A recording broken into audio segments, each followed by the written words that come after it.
giorno ero da solo sulla strada. Davanti a me quell'uomo prepotente e senza senso. Dapprima scappai indietro. Soltanto quando fui stremato, mi volsi in avanti e lo uccisi.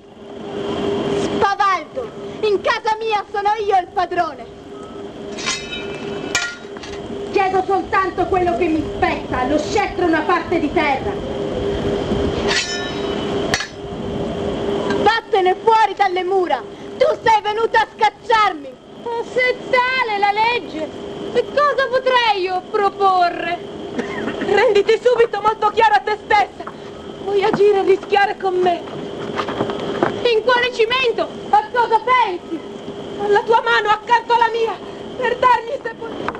Ne volevo esporre me stessa a condanna divina, per la semplice arroganza di un solo uomo.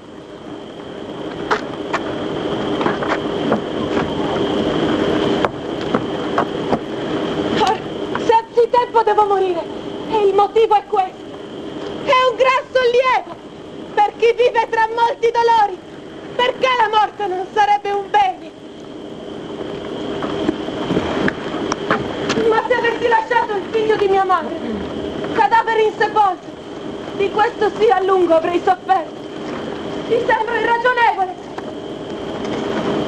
Rispondo di un rato di follia davanti ad un folle! Che vuoi di più? Mi hai presa, uccidimi! Le tue parole non mi sono gradite, né a te le mie.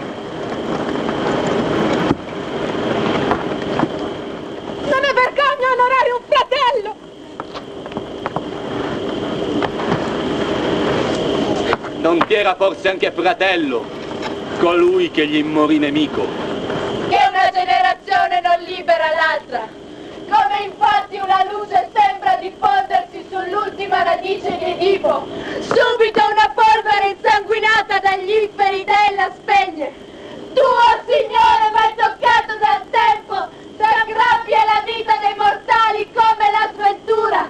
Certo la speranza ingannatrice è sollievo per molti. Verrai condotta in luogo deserto, entro una caverna rocciosa, rinchiusa viva, con poco cibo, come conviene a chi si macchia di colpa grave. Sciagurato, complessi fatali di mia madre, col padre mio che era suo figlio. Presto sarò tra loro, vergine maledetta. Verso te mi incammino, e verso quelli che mi furon cari. Ultima io tra questi, e di gran lunga la più misera. Scendo sotterra, prima che la vita abbia toccato la fine. Tebani, liberate la sconsolata figlia di Edipo!